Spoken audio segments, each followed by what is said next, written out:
Okay, let's jump over to the platform and I'll show you how to enter a calendar spread. So we're going to start with the diamonds, which is the Dow ETF. If we check the charts, as you can see, implied volatility is extremely low. We've got an IV rank of 8 and an IV percentile of 13. So this is a good time to enter a calendar trade. So if we go back to the trade tab, and remember, we want to be over 15 days away from expiration in the front month. And so we look here in the monthlies, we don't mess with the weeklies. If we look here, we've got one that's 17 in August, 17 days to expiration. So that's the one we're going to choose for our front month.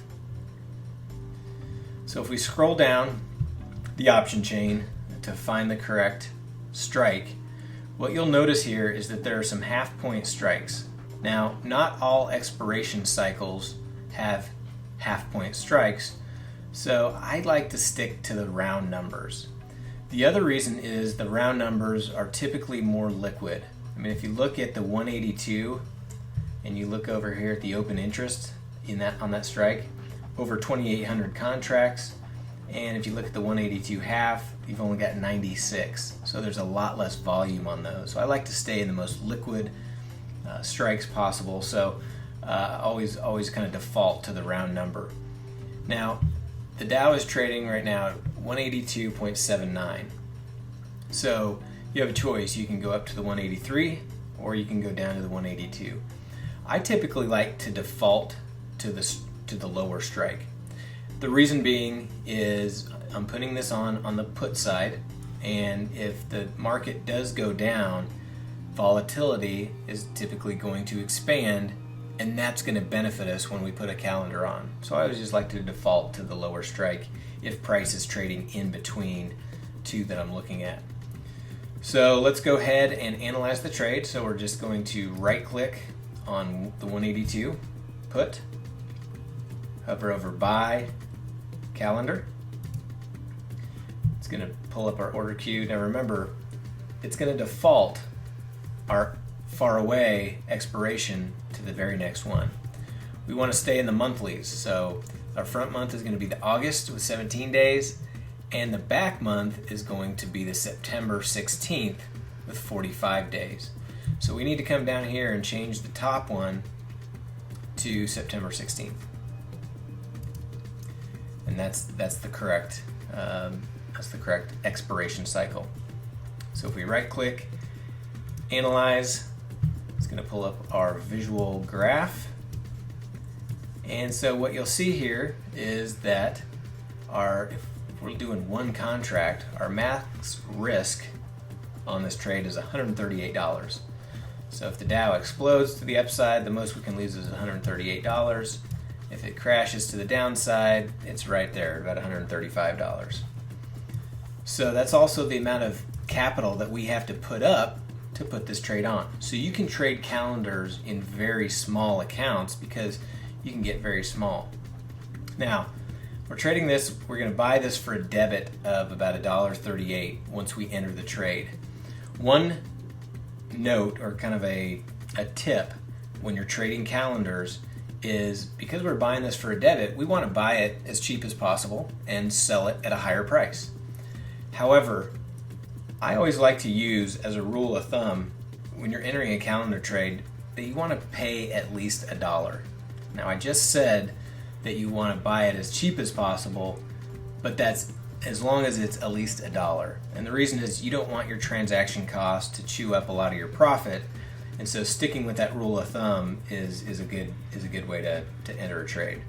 So this is trading at $1.38, which is great. And so I'm going to go ahead and kick this up to 5 contracts just for purposes of the video. So now we're risking $689. And if we set our strikes to break even, set slices to break even, 8/20 is the expiration date. We need to make sure this matches up here. So August 20th. And so here's what you'll see. So you'll see initially when we enter the trade, we only have about a 43.5% probability of the stock staying in this range between now and expiration. That's a lower probability. Calendars are a lower probability trade. However, what you'll notice, if volatility does in fact expand, which is what we want to happen, that's going to help our position, you can kind of think of a calendar or picture this graph like an accordion, meaning it's going to expand when volatility expands, it's going to contract when volatility contracts.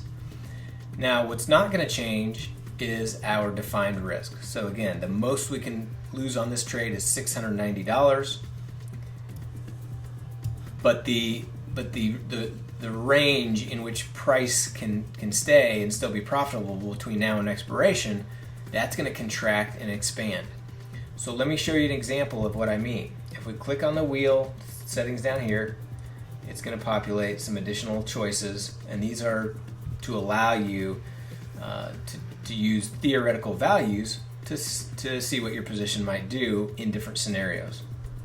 So if we look at the volatility adjustment, let's say that volatility, let's say we're in this trade and we go out to, today is August 2nd, and let's say we go 2 weeks out from today.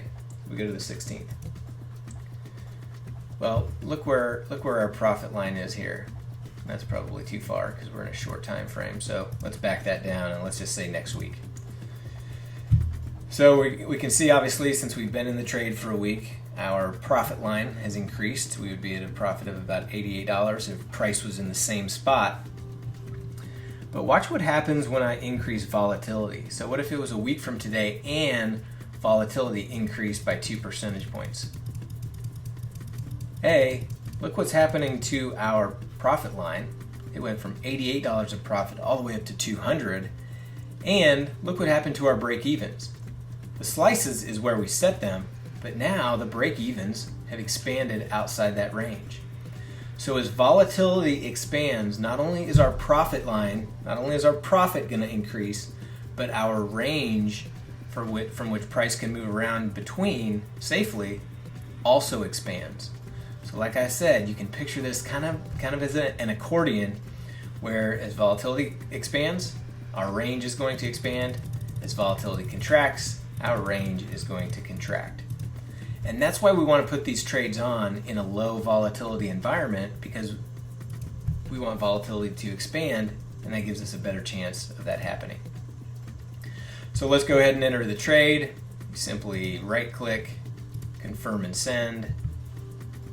Send. We didn't get filled right away, so we can go to our order queue, right click, cancel replace, and let's kick it up 1 penny to $1.39, see if we can get filled there. And we're still not getting filled, so for purposes of this video, I'm going to go ahead and cancel replace one more time. Move it up another penny to $1.40, confirm and send, and we got filled. So we got filled at $1.40. So then if we go back to our Analyze tab, you can see we're in the trade for 5 contracts.